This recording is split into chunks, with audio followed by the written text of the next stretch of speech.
There's been a clear debate in cycling over the past, well, let's say 4 or 5 years of are wider tyres better?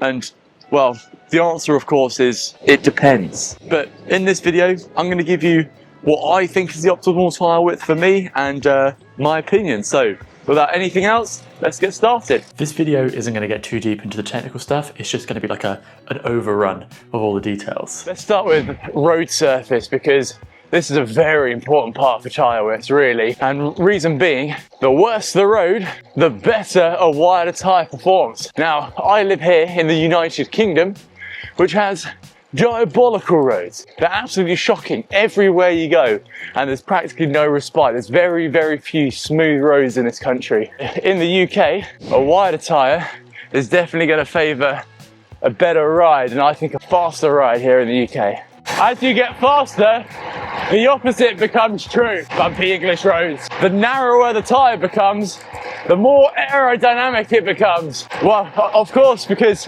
CDA area is a massive component to CDA, a narrower tyre is just going to have less area. Now, this only really starts to become critical at speeds above 40 kilometers an hour. So you've got to be going pretty fast for this effect to happen. But, you know, it's not uncommon for normal people to hold sections where you're doing 40, 50, downhills, you're holding 60 k's an hour. It's not uncommon for that to happen. So I still think the narrower tyre can benefit a normal rider. You'll probably notice this with the professionals on their time trial bikes.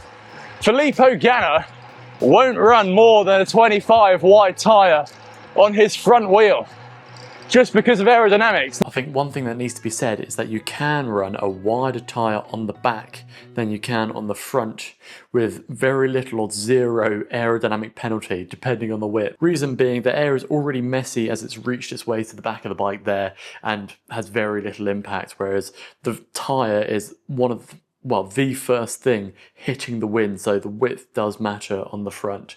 That's why Canyon generally come stocked with a 25 on the front and a 28 mil wide tyre on the back. Now, Filippo Ganna normally averages like 50 kilometers an hour.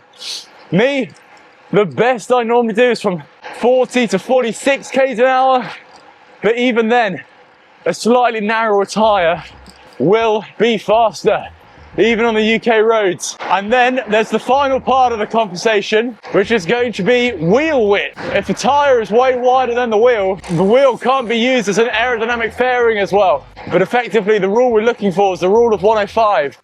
If you've never heard of the rule of 105, effectively what it is you want the wheel to be 105% the width of the tyre. So you want the wheel to be wider than the tyre itself. Like I said at the start, I'm not going to get into crazy details why, but effectively allows the wheel and tyre combination to control the air better, to be aerodynamically faster and more stable in side winds. What is the optimal tyre width for me here? Well, in the UK, on my time trial bike, and I've currently got it in its Ironman setup, so extra long distance time trials with some 28mm GP5000s on there. Now these actually measure at 31mm wide, even though they come as a 28mm tyre, and that's because the internal rim width of these wheels are 22.5mm. So the external wheel of here is 32mm, so just about wider than the tyre here, but it means having that extra width does make the bike much more comfortable for those longer distances. So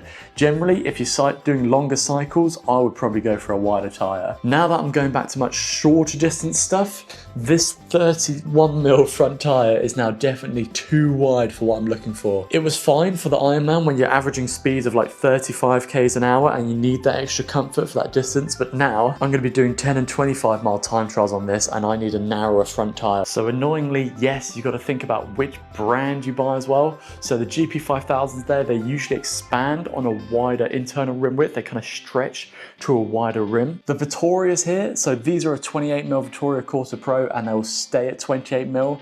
Normally on these wheels specifically, the GP5000s measure at 30mm, but these Vittorias stay at 28. So ideally I'd have that narrow tyre back on the time trial bike now. And the reason is I don't want it to go too wide, but you need a little bit of width here in the UK, even on a TT bike, even at 45 k's an hour. The road surface, it just does not favour that very narrow tyre. But for my road bike, definitely wider. I think in the UK, 28 millimeters is the minimum width you can run in the UK by a long way. I think the sweet spot is around 30 to 32 millimeters if you have a wheel that has a nice wide rim, and there's a lot of wheel manufacturers that still need to keep up. For me, I generally run 30 millimeters. I don't like to go too wide or too narrow for the speed or for the comfort. I like a tyre that sits in between. And the reason is I like to do all kinds of cycling.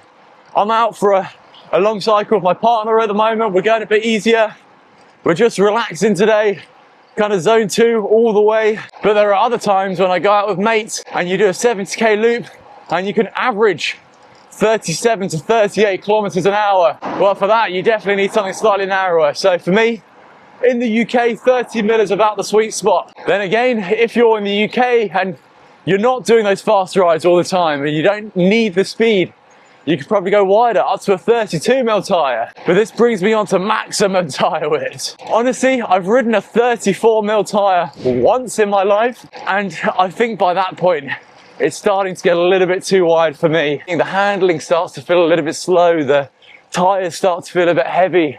It starts to become a little bit more sluggish, in my opinion, the bike. So I still think 34 might be the absolute upper limit I would personally ever run. One disadvantage about going wider on the tyres is that you start to add weight to the outside of the rim of the wheel. So the further away the weight is from the centre of the wheel, the harder it is to spin it up and slow it down, effectively making the bike feel a bit more sluggish and a little bit heavier and a little bit slower. So having a narrower tyre means that you'll have less weight around the outside of the wheel, and you can feel that, especially when you go from like a 25 to a 30. The difference does become a bit noticeable, and if you go really wide, like 34 plus, well, then you can really notice the weight around the edge of the tyre. It's kind of like if you're holding a weight, it's easier to lift it up when it's close to your body rather than when it's further away from your body. It's going to be harder to lift the weight when it's out there. Annoyingly, one limiting factor is going to be your frame if you're looking for a wider tyre. Like I said, this is my TT bike here. These tyres measure at 31 mil, and you can see there's a little bit of space up there, but usually it's here where we run into the issue. So either you'll be limited down here, so you might find you get a bit of tyre rub, especially if you're using a normal tyre, the wheel might flex a little bit. Or also on the front derailleur section as well, you might find that the tyre starts to rub there. This is probably the maximum width I would run for this bike specifically. I think it's also good to discuss tyre width and grip. You know, the wider the tyre, the better it performs because you have more contact patch when you're going around the corners. And I think really you can feel that, you know. The tyre feels more stable, it does feel more grippy in my opinion. And then you get to wet weather. The wider the tyre, the better, the more wet grip you're gonna have. Now, I don't personally ride in the wet. It's a great day here in the UK, but we obviously get a lot of wet ones. Zwift exists now and stuff. I don't fancy getting wet. I can just train indoors. Wet grip is less of a thing for me personally, but it might be for you. So there it is, my answer to the it depends answer. It's gonna depend, your tyre width should depend on speed, road surface quality, the current width of your wheels, and do they fit aerodynamically? So for me, my personal optimal tyre width is a 28mm tyre on a wheel like this that measures at about 30 to 32mm, because then you get the lighter tyre around the wheel, it feels sharper, it feels snappier, but finally they do blow out for that extra width that we need in the UK. You need that like 30 to 32mm width just to be comfortable in the UK. So realistically, my actual optimal tyre width is currently sitting on my time trial bike, not my road bike. Anyway guys, what are your thoughts on that? Do you think I'm right? Do you think I'm going too narrow? Some of you probably think I'm going too wide at 30mm. But anyway, I've been Jason, this has been Cycling Unboxed. See you in another video.